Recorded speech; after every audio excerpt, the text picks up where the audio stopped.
cuando cambie el rojo color del cielo por el blanco color de palomas,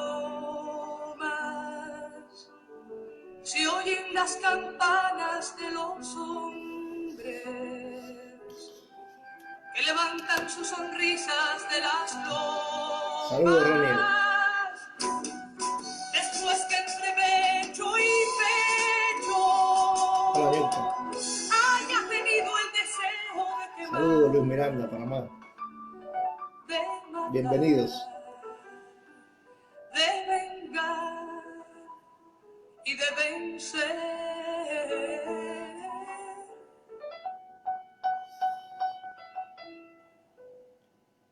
Darjori, saludos.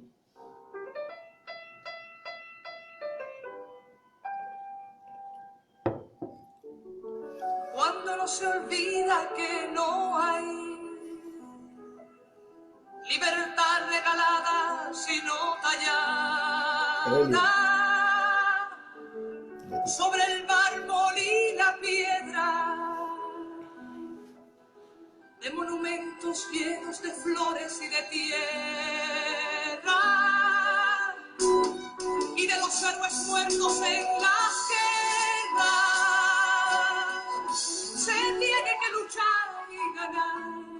Saludos, Ronnie. Se tiene que vivir y amar. Se tiene que reír y bailar. Se tiene que morir y crear.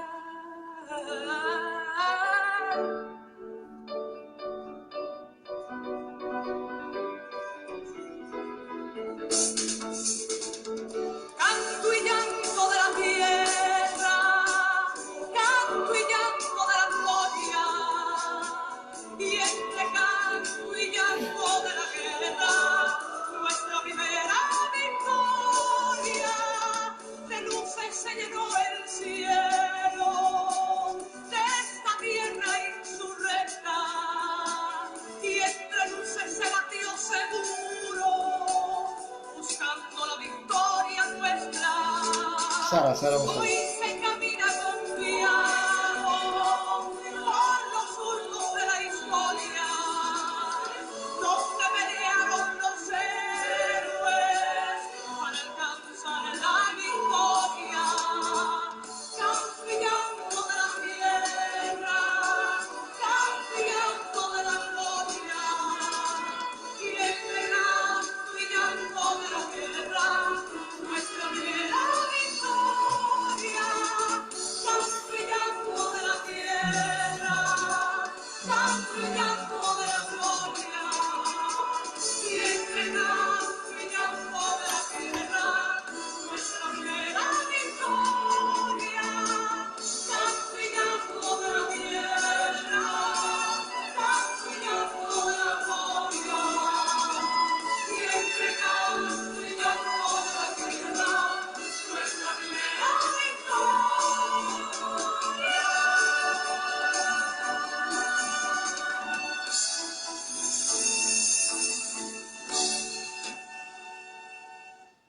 Buenas tardes, buenas noches, buenos días a toda mi gente. En la semana pasada no pudimos hacer la directa porque, como ya es lógico, Facebook nos bloqueó por todos lados.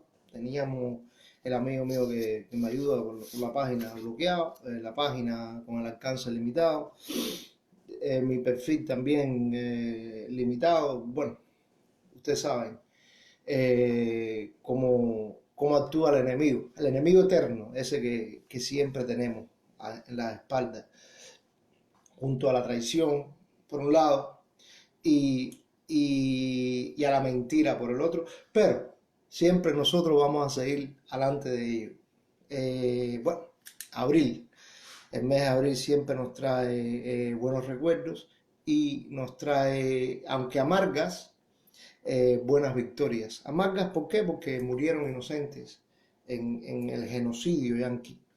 Acostumbrado el mundo a esto ya. Algún día pagarán, yo creo que bien pronto, lo he hecho. Vamos a hablar yo no quiero hablar mucho sobre Girón, pero hay que tocarlo. La canción de Sara González, me estaban preguntando por ahí, es dedicada a los héroes de Girón. Es dedicada a esa victoria de Cuba. Girón tiene un antes y un después, como toda acción.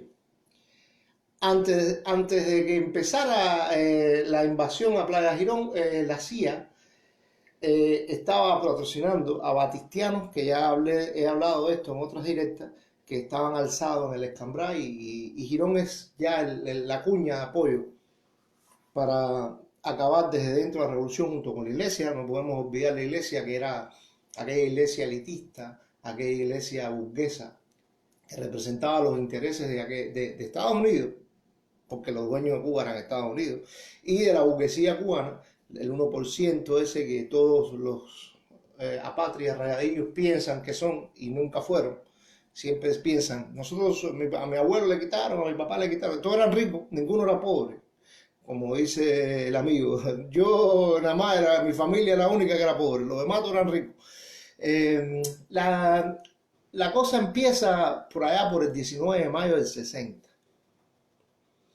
donde partieron hacia la isla Uspeda los primeros agentes que reclutó la CIA para el objetivo de esto. El 13 de febrero del 61, un avión comercial con el agente de la CIA, Manuel Reyes García, tenía la misión de contactar a los jefes de la contrarrevolución interna en Cuba, y al día siguiente se infiltró en la zona de Acroz, de Canací, entre La Habana y Matanzas, Canací, donde estaba el campismo por ahí, para armar un grupo conformado por un hombre llamado Félix Rodríguez, Mendiguita, Segundo Borges, José González Castro, Javier Souto y Edgar Sopo.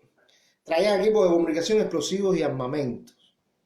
Otros grupos se infiltran posteriormente y trataban de cumplir las misiones para lo que habían sido entrenados: contactar con las organizaciones contrarrevolucionarias, establecer y garantizar comunicaciones del cuartel general, localizar las zonas para el lanzamiento de las armas que iban a ayudar a estos grupos contrarrevolucionarios a apoyar la invasión, y adiestrar a la gente en el manejo de esas armas. Se infiltraron, se supone, que más de 35 agentes, 20 de ellos fueron capturados, los otros pudieron irse o se alzaron con los grupos de estos rebeldes, supuestamente, que estaban haciendo la guerra esa en el Escambray y en otras partes de Cuba. Pero el mayor peso de esta operación de la CIA, como siempre, vamos a tener nosotros frente a los grandes medios, a la manipulación, a la mentira impuesta por las redes sociales hoy en día, pero antes era por el radio, por la televisión y por los otros medios. La tuvo Radio Swan.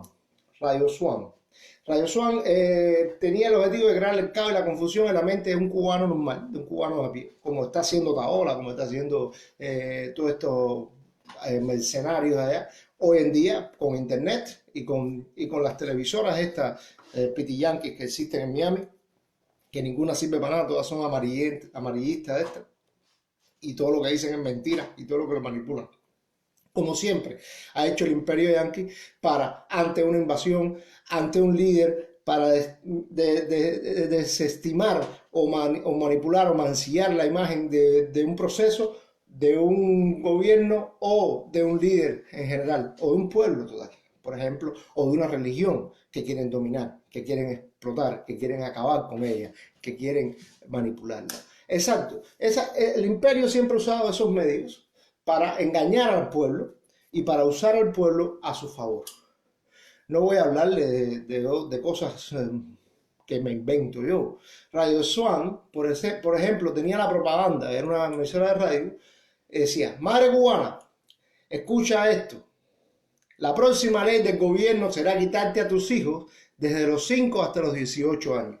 Eso lo transmitían constantemente al pueblo de Cuba, un pueblo que, recordemos, que todavía no era un pueblo que estaba alfabetizado, no es un pueblo que sabía lo que decía, le estaban creando el miedo. ¿Te acuerdas los rusos que nos querían llevar a los niños para hacer la carne rusa y dándola de nuevo? Eso también lo decía. Miliciano, ten cuidado cuando vayas a salir. Hazlo igual que en Rusia, en grupos de 3, si no quieres morir. pasa de las filas de la verdadera revolución. Esta propaganda todavía existe. Ahí los vemos. Aquí los vemos en las redes diciendo que nos van a matar, que hay que hacer cosas en Cuba, que hay que poner bombas, que hay que hacer... O que no tienen el valor porque ya Girón y toda la demás historia de 61 años de larga lucha y victoria le ha demostrado a ellos que el día que se tiren en la piscina van a pagar por tirarse en la piscina. No va a quedar impune. No va a haber derechos humanos ni aquello. Eso no existe. Nosotros defendemos la patria como la defendió Maceo, como la defendió Gómez, como lo defendió todo cubano que ha luchado en contra del imperio, con machete en la mano. Y ellos lo saben. La revolución es benevolente. La revolución y el pueblo cubano es un pueblo digno, un pueblo justo, un pueblo que ama la paz. Pero no nos busquen en la guerra, porque también sabemos hacerla. Fidel está buscando el medio para destruir la iglesia, pero eso no podrá ser. Cubano, ve a la iglesia y sigue la orientación del clero. Esto lo decían desde Miami, Radio Swan. Como dicen hoy que está muriendo la gente en la calle por el coronavirus, que es mentira, que es infamia.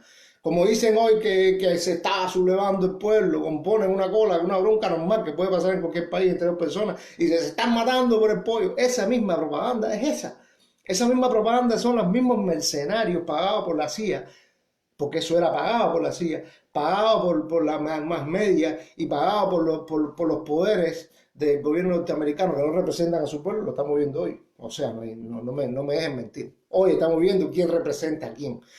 Pero bueno, esos poderes son los que hacían esto. Por ejemplo, madre cubana, no dejes que te quiten a tu hijo. El gobierno revolucionario te lo quitará cuando cumpla 5 años y te lo devolverá con los 18. Cuando esto ocurra, serán monstruos materialistas. O sea, esta propaganda a un pueblo que estuvo inmerso en el analfabetismo, estuvo inmerso en la pobreza, estuvo inmerso en la desigualdad, que no podía ese pueblo de los años 60. No podía, se suponía que ese pueblo fuera igual que el de Guatemala, de Albert, que el de Nicaragua con sus invasiones, y que el de Haití, Dominicana, de todos esos pueblos que ellos usaron y hicieron, pero se equivocaron con el pueblo cubano. El pueblo cubano sacó a Batista. Batista no se fue solito, lo sacó a tiro. El pueblo cubano sacó a España. El pueblo cubano sabía lo que quería en ese momento. Y entonces, al ver la impotencia de todas estas cosas que ellos planificaron, pusieron su dinero, pusieron su obra, trataron de hacerlo, ellos simple y llanamente dieron por entendido que había que dejarle las manos a suelta a la CIA para que la CIA hiciera una operación, ya como se hizo con Albert, que abriera el camino a los ejércitos libertadores norteamericanos que llevan democracia y paz al mundo a base de bombas, a base de napalm que tiraron en Cuba, a base de toda esa historia. Hubo un bombardeo donde se pensaron ellos que habían destruido el 75% de la Fuerza Aérea y de las armadas cubanas, sin contar que nosotros teníamos artillería y tanques rusos ya, y checoslovacos, que teníamos armamento que nos habían dado los socialistas, que en su ayuda por el embargo de armamento que tenía Estados Unidos a nosotros, y se comieron en millo, porque lo que destruyeron fue algunos equipos de Batista, destruyeron 2 o 3 aviones, nada, cosas insignificantes que no era nada, por cierto, esto.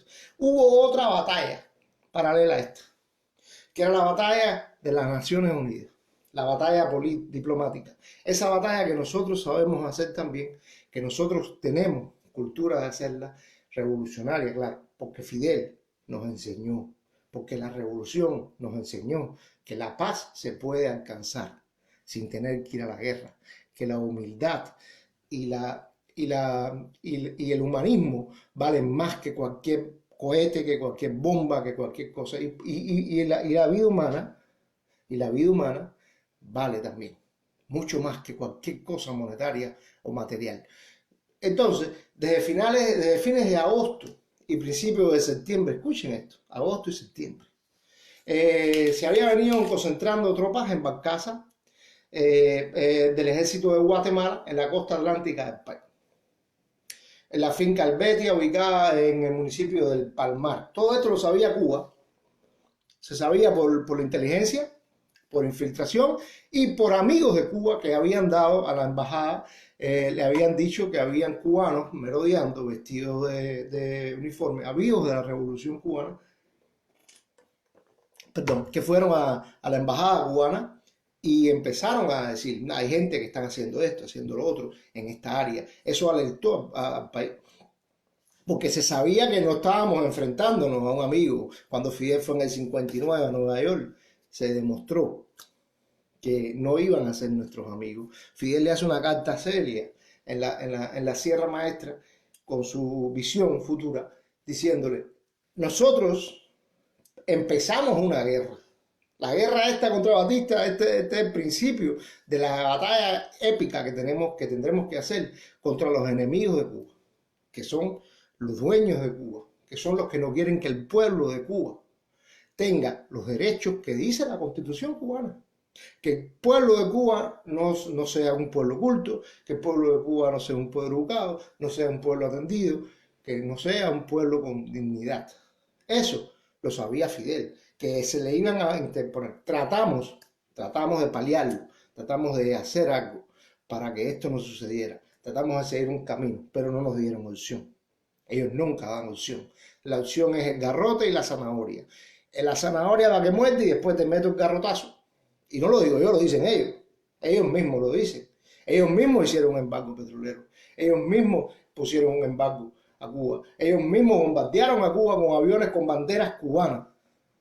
No tuvieron ni el valor, ni la moral, porque son cobardes y mentirosos, de poner su bandera americana en los aviones que nosotros íbamos a tumbar. Para decir, no fuimos nosotros. Al final tuvieron que decirlo. Kennedy tuvo que aceptarlo, que le había dado la orden para la CIA. Y que se apendejó cuando vio que sus barquitos empezaron a hundirse en las costas cubanas, en Houston, por ejemplo. Y ahí entonces el tipo dijo, bueno, espérate, que esta gente está a 90 millas, esta gente no está en Vietnam, esta gente no está en otro continente, esta gente está ahí mismo. Y ya vemos que no sabemos lo que tiene. Nos sacaron tanque Joseph Stalin, nos sacaron T-33, T-34, nos sacaron cuatro bocas checas, yo no sé de dónde sacaron eso, porque no lo vimos. Nos lo metieron por atrás. Y estaban ahí, con eso nos defendimos, con ese armamento que ellos pensaban que no teníamos. Porque ellos habían hecho, recuerden, en el 50 y pico, el 58 creo que fue, un embargo armamentista a Cuba. En realidad a su amigo Batista. Está recibiendo entrenamiento especial estos grupos que estaban en Guatemala y hay numerosos exiliados y aventureros bajo el mando de militares norteamericanos.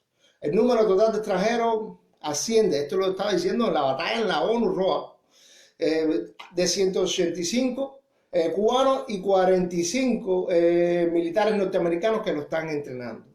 En la citada finca se ha construido una pista de aterrizaje de concreto con hangares subterráneos que están construyendo en una carretera en la costa del Pacífico y se han instalado aparatos de detección y vías de acceso a la finca Helvetia que están controladas por soldados del ejército guatemalteco a los elementos extranjeros que no les permiten relacionarse con la población local. O sea, la batalla en la ONU funcionaba, estaba en su apogeo. Y entonces él dice, Raúl Roa dice, la seguridad cubana recibió un cable procedente de México en la que expresaba que nuestros amigos en Guatemala nos informan de traslado de 6.000 hombres a la finca Helvetia, a Nicaragua. La desinformación salta a la vista, ya que no se había producido ningún movimiento de los efectivos de la brigada, eran inferiores en número.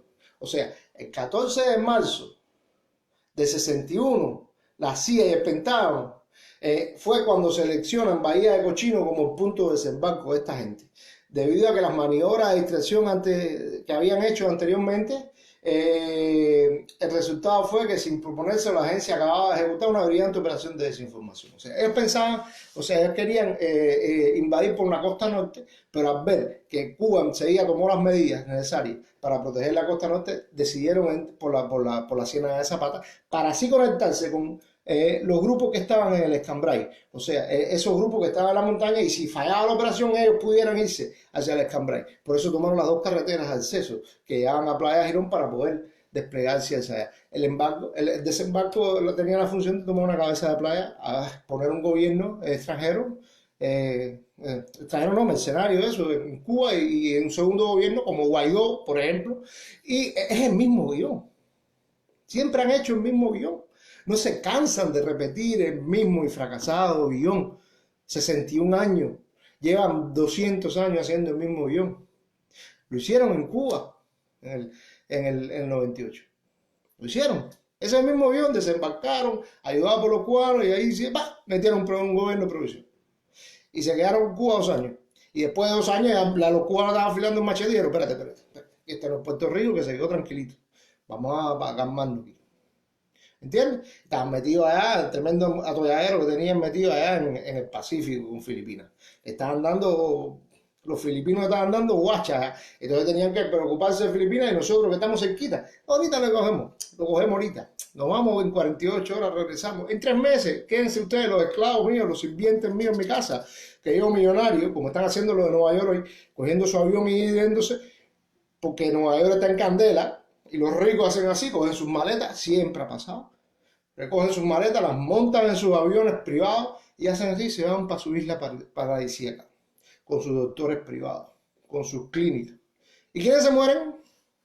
Los anormales que defendieron a ese rico, que lo defendieron porque el capitalismo sí, porque yo soy ya capitalista. Y el rico es mío, porque el rico sí, porque yo quiero ser rico. Ahí está, los ricos se van y te quedas tú con tu familia en candela de abajo, muriéndote de hambre, muriéndote de enfermedades, muriéndote de todo. Y los ricos se fueron para su médico, para allá. Así mismo hicieron en Cuba. Se fueron y decían, ustedes se quedan aquí en mi casa, quédense ahí tranquilitos, yo vengo en 3 meses. Yo me voy, esto no va a durar nada. Si no, los americanos me van a sacar a mí las barbas del fuego y vamos a venir. Se quedaron con el mío. Esos que se quedaron en su casa, esos negritos que siempre despreciaban, que no dejaban entrar al hijo, que no podía pasar de la cocina, el hijo de la negrita que era la sirviente de la casa. Esa fue la dueña de la casa. Cuando se fueron ellos, esa casa se le dio a ellos. O se hizo escuela para esos niños pudieran estudiar en esa casa. O se hizo un policlínico para que esos niños pudieran ser atendidos en esa casa. Así es como se hace la revolución. Así es como se hace la historia. Así es como se derrota a la burguesía traidora y ciparia. Así. Esto que era tuyo, te lo quito y se lo doy a todos. Porque todos es de todos los ciudadanos. Lo dice la República, lo dicen las constituciones, lo que se limpian con ellos. Entonces te manipulan por la prensa, por la radio, por la televisión. Aquel inculto que no ve la historia, que no la ve, que la vivió, la palpó, la saboreó, se la comió, la diluyó y nació de ella, de esa historia, no la acaba de ver. Sigue defendiendo al rico que se va a ir en el avión cuando a ti te coge a la rueda de la historia. Así es como es la cosa.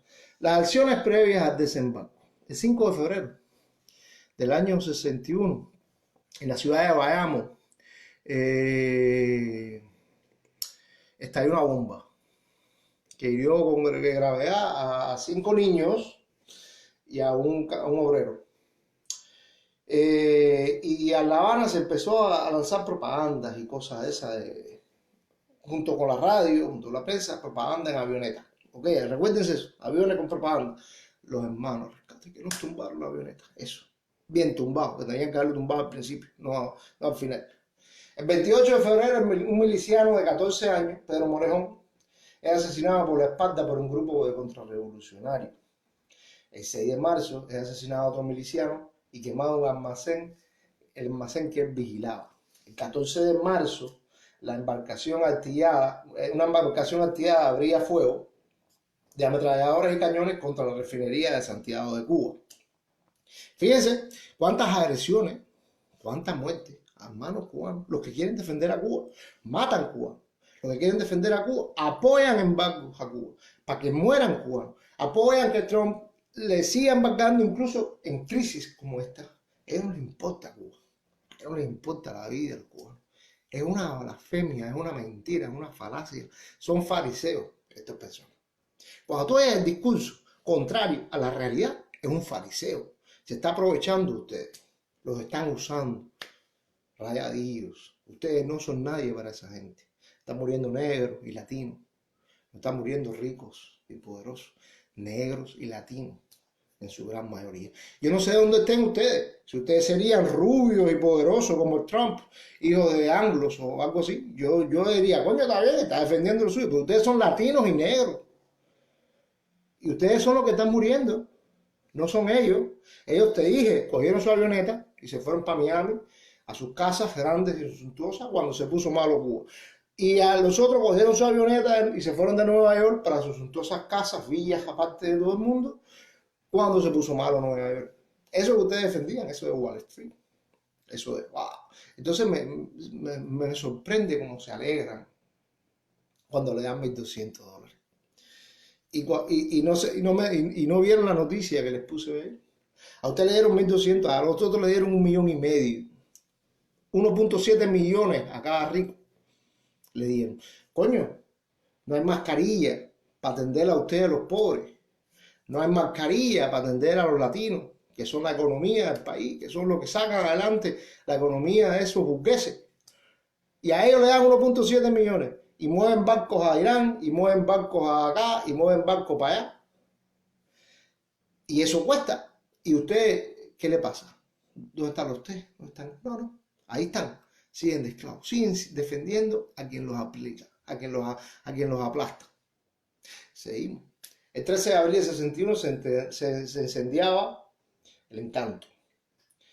Y donde murió Fede Valle, ¿no?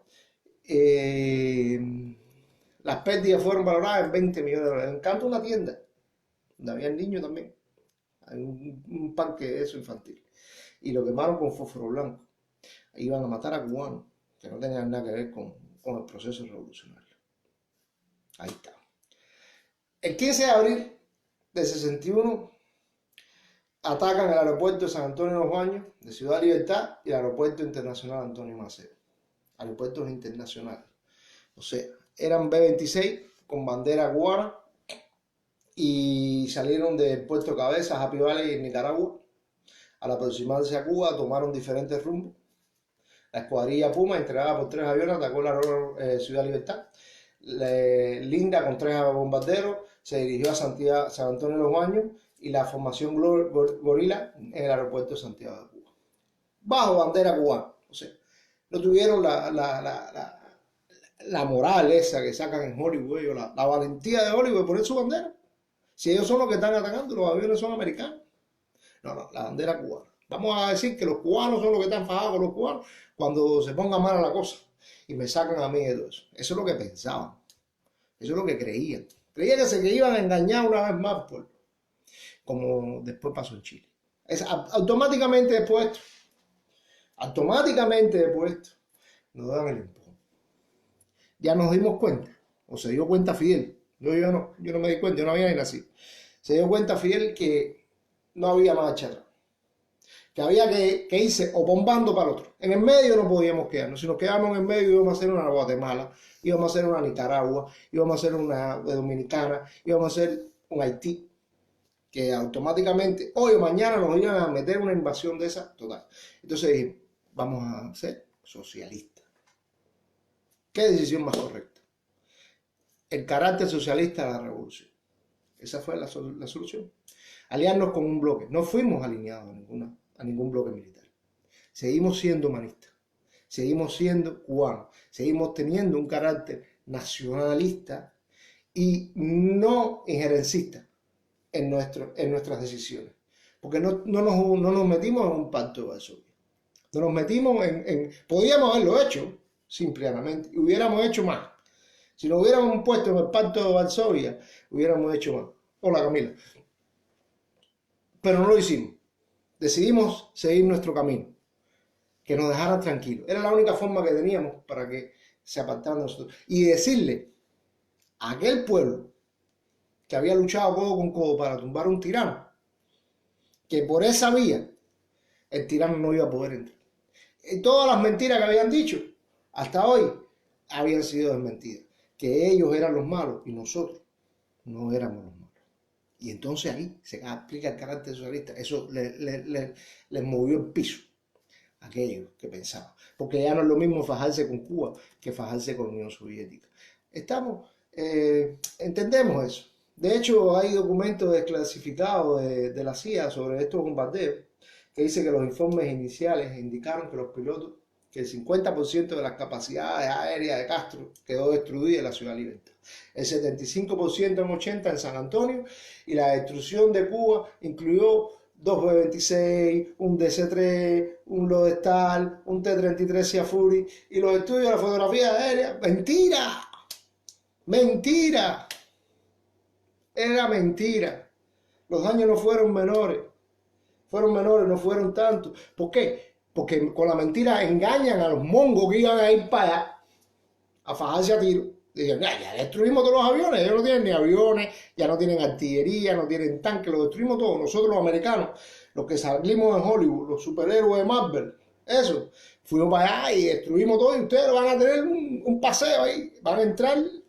Van allá a La Habana, el pueblo lo va a esperar porque ya el pueblo sabe que se están muriendo de hambre, el pueblo sabe que es una dictadura, toda la mierda que han hablado 61 años, se la metieron en la cabeza a los mongolios aquellos, a los burguesitos aquellos, a los afeminados esos, que me perdonen los del otro bando, pero yo no, eran así, eran burguesitos.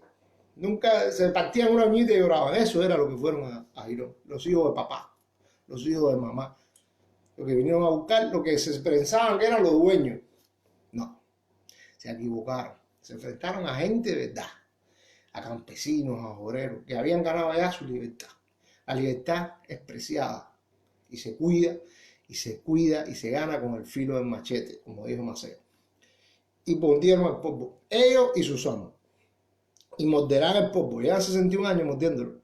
Y van a seguir mordiendo el polvo. Hasta que se seque el malecón esto. Con nosotros no han podido ni van a poder. Con todas sus mentiras, sus propagandas, su Radio Swan, Radio Martí, toda esa porquería que llevan, es por gusto. Porque el pueblo cubano es digno, es culto, es instruido. Y eso es lo que les duele.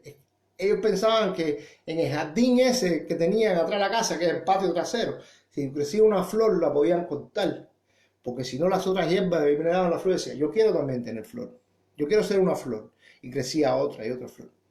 Eso que querían cortar, que era la Cuba, esa flor no pudieron cortarla, y ahora hay muchas flores en Latinoamérica, hay muchas flores en el tercer mundo, hay muchas flores que se guían por Cuba.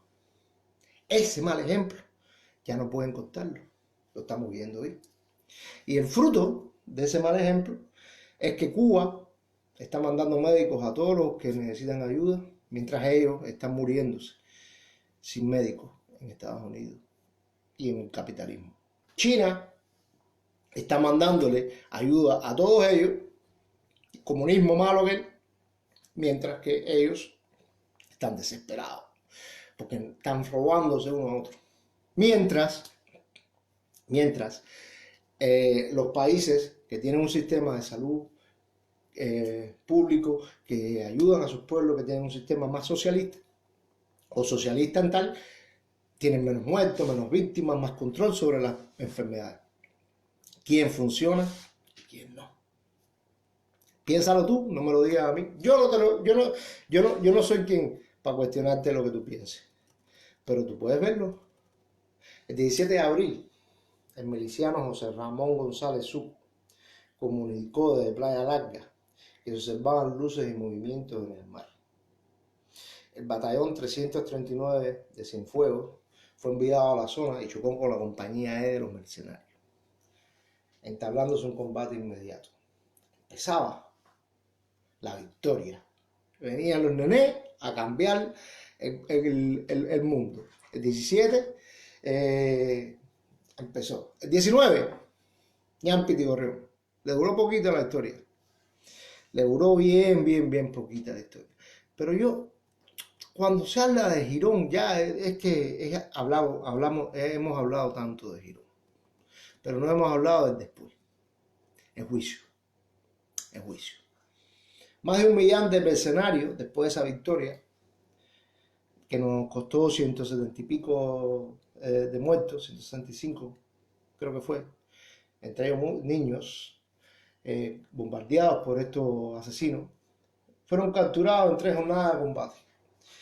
Más de 1 millar de mercenarios. Posteriormente tuvieron que enfrentar el peso de la justicia cubana, celebrando el 29 de marzo y el 4 de abril de 62 los juicios. O sea, ellos vinieron y mataron cubanos. Ellos vinieron, bombardearon a Cuba. Ellos vinieron y asesinaron gente inocente. Y se les hizo un juicio. Se les juzgó como ciudadanos cubanos. Se les permitió un juicio. La dictadura asesina que ustedes hablan, rayadillos inmorales, rayadillos inmorales. La dictadura esa le hizo un juicio a aquellos que vinieron a matar a los cubanos. Y se hizo un proceso, el Castillo del Príncipe, y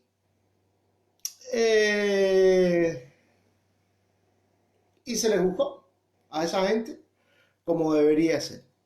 O sea, vamos, los mercenarios fueron sancionados en ese delito de agresión a los hermanos cubanos y también perdieron la ciudadanía. Esto es importante, hace falta que se le explique eso de perder la ciudadanía a unos cuantos ya, porque son mercenarios también, son iguales que estos, lo que no tienen valor.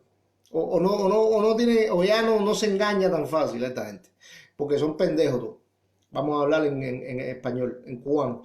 Son unos pendejos. Entonces, allá es que hacen el mercenario, que los cubanos salgan, que los cubanos hagan, y yo aquí en Miami, tranquilito.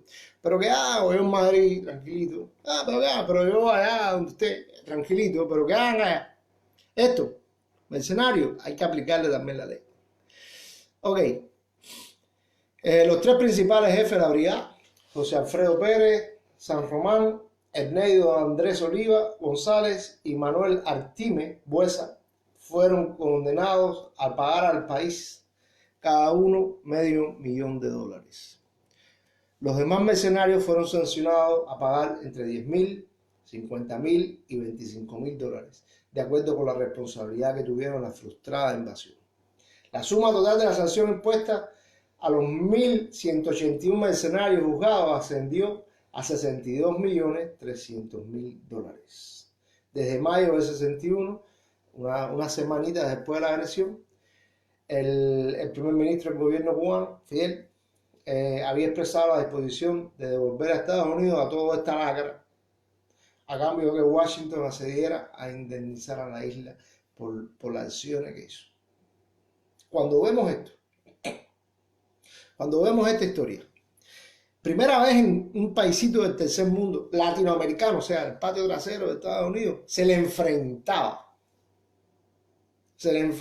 después de agresivamente una invasión militar a un gobierno americano, a una administración norteamericana, a un imperio. Se le enfrentaba y le decía, ahora tienes que pagarme por toda la pila de carajo que te mandaste para acá. Y se pagó.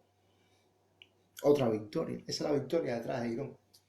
La otra victoria es la de la flor. Crecieron muchas flores en ese campo.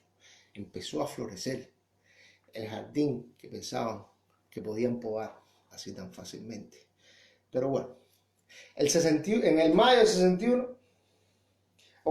3 días después, 20 de mayo, quedó constituido el comité de prisioneros que viajaría a Estados Unidos para gestionar la libertad de los integrantes de la dicha brigada de superheroes que mandaron el gobierno de Kennedy. No quiso participar de manera oficial en este proceso, por lo que el asunto quedó en manos de la iniciativa privada y agrupó el llamado Comité de Roosevelt.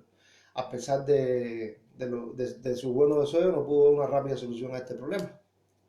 Cuando ya se había dictado la sentencia contra los implicados de la causa 111, que fue la causa que jugó esta gente, el fiscal general de Estados Unidos,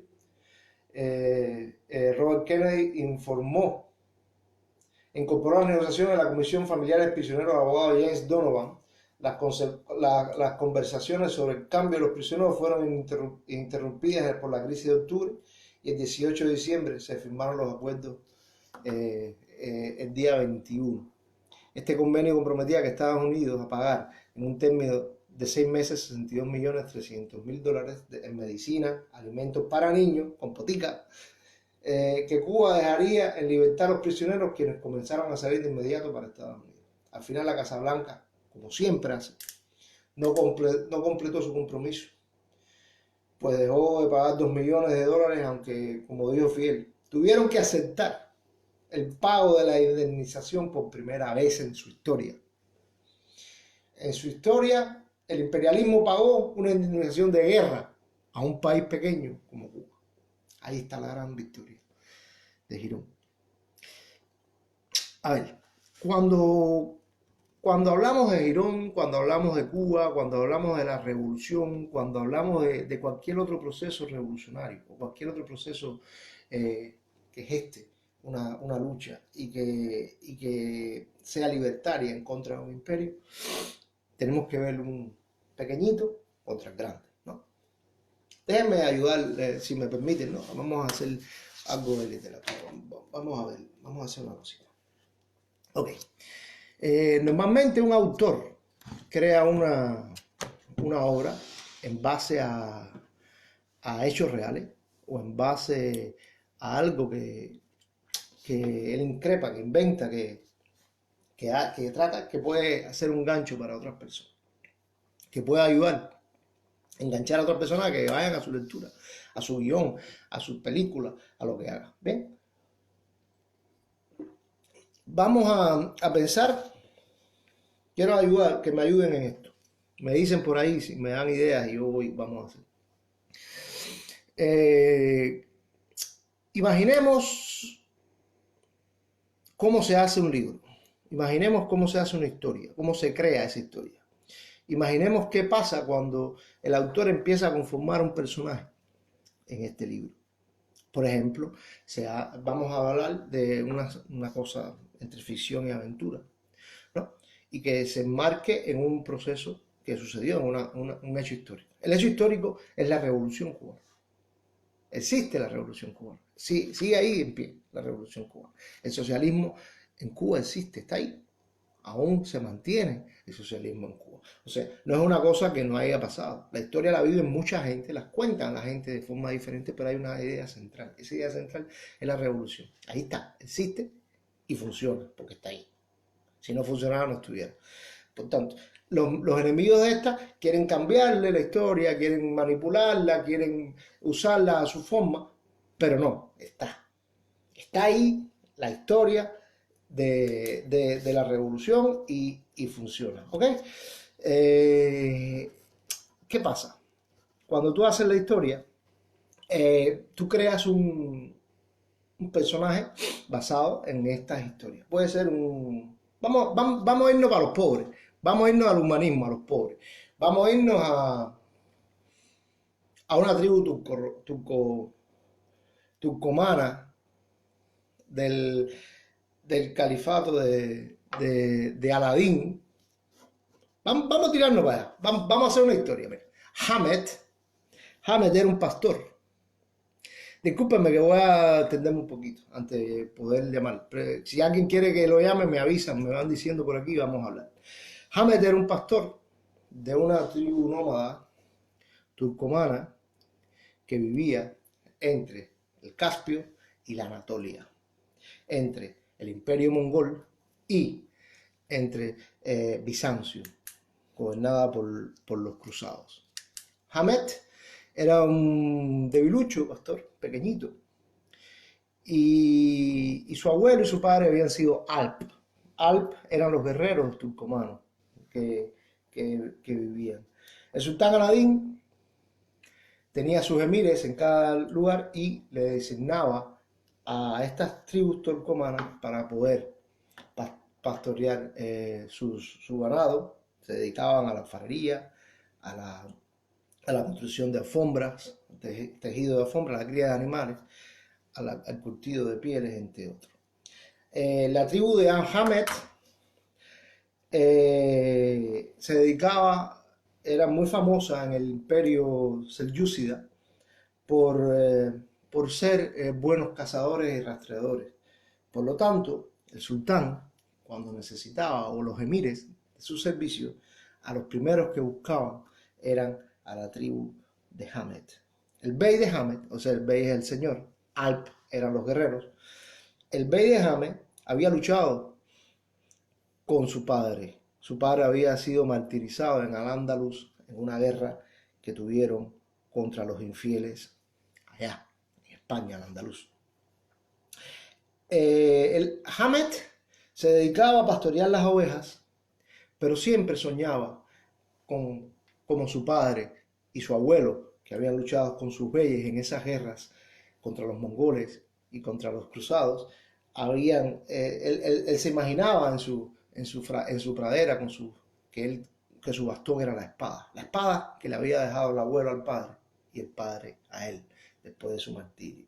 Su herencia había sido la samitara y un pequeño escudo de madera cubierto de una piel seca que lo protegía de los sablazos o de las flechas de los pequeños arcos curvos de los mongoles o de los turcomanos, pero era inservible con los arcos bizantinos, aquellos arcos grandes que tenían gran alcance, a no ser que estuvieras a larga distancia. O sea, su escudo era un escudo débil, su espada una espada vieja, pero era el orgullo de la familia de Hamed.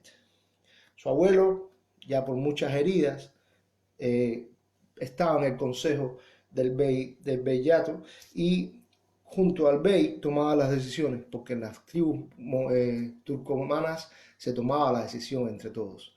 O sea, el bey representaba a la tribu, pero los ancianos eran los que tomaban las decisiones. Si vamos a migrar, si vamos para acá, aunque el sultán era el que tenía, o los emires, la última palabra. Bueno, ya dijimos quién era Hamed, qué pasó. Un día Hamed estaba pastoreando sus ovejas y siente los tambores de la torre de la entrada del campamento anunciar. En los campamentos había unas torres donde estaban los soldados que vigilaban el campamento y cuando venía alguien sonaban los tambores, bum, bum, bum, bum, para que supieran quién era. Hamed estaba pastoreando sus ovejas, venía de vuelta al campamento y vio a aquellos soldados selyúcidas con su bandera azul, con el águila bicéfalo estampado en ella. Parecían claveles en sus corceles rápidos, con sus armaduras brillantes y sus largas picas que traían, que el abuelo decía y el padre habían visto la importancia de estas en una batalla. Hamed corrió hacia el campamento. El Alp, que había sido su abuelo, y el Alp, guerrero, ¿no?, que había sido su padre, le había dado a él la posibilidad de entrenar con los Alp, de ser parte de este grupo, de que el bey lo tuviera en cuenta en la próxima expedición, ya que Hamed había sido circunscrito y ya era un guerrero.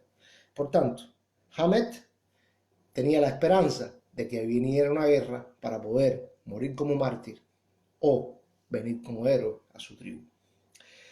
Hamed, paremos ahí. No voy a extenderme mucho en los selyúcidas o los palacios, porque el problema es que mandan a buscar al bey porque hay una bestia que está matando a la gente en una localidad del imperio y quieren que esta tribu, que el bey vaya con sus guerreros y atrape a la bestia.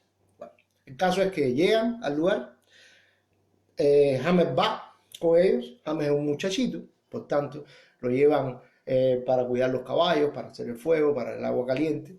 El bey le dice que espere, que va a ir a la montaña.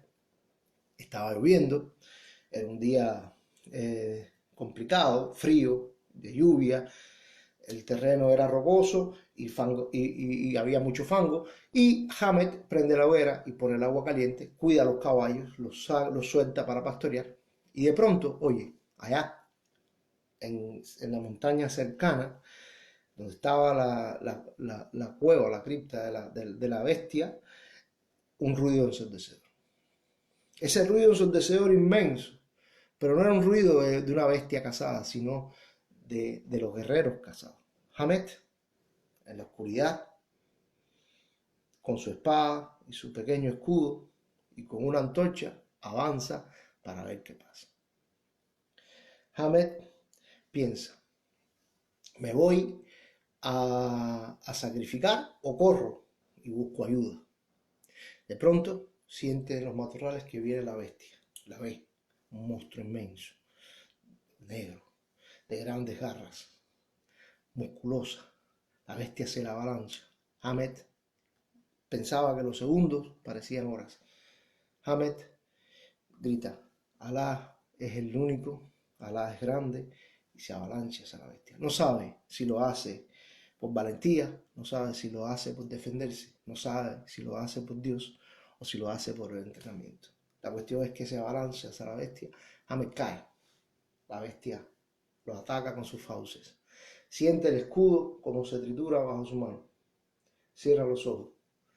Se desmaya Hamed. Hamed se despierta y siente algo caluroso que le corre por el cuerpo. Piensa que está muerto, piensa que es su sangre, pero no. Había saltado a la bestia con su espada.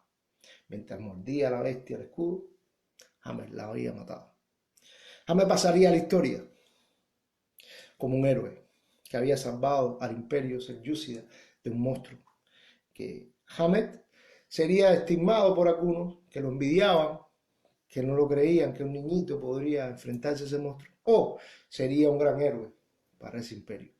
Ahí está la cosa.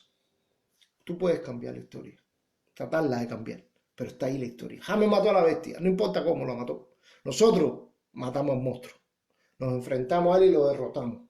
Hamed puede ser Siria, Hamed puede ser Venezuela, Hamed puede ser Cuba, Hamed puede ser Vietnam, Hamed puede ser Corea, pero Hamed está, Hamed existió, Hamed está ahí. Hamed ganó y nosotros ganamos. Cualquier causa puede ser Hamed. Ahora, van a cambiarnos al principio, van a querer cambiarnos al final, pero no van a poder cambiarnos, porque nosotros sabemos que él mató a la bestia. No fue nadie más. ¿Alguien quiere hablar conmigo? Discúlpeme que me metí en la literatura, discúlpeme, es que cuando se habla de Irán y cuando se habla de la revolución y cuando se habla de estas cosas, vemos que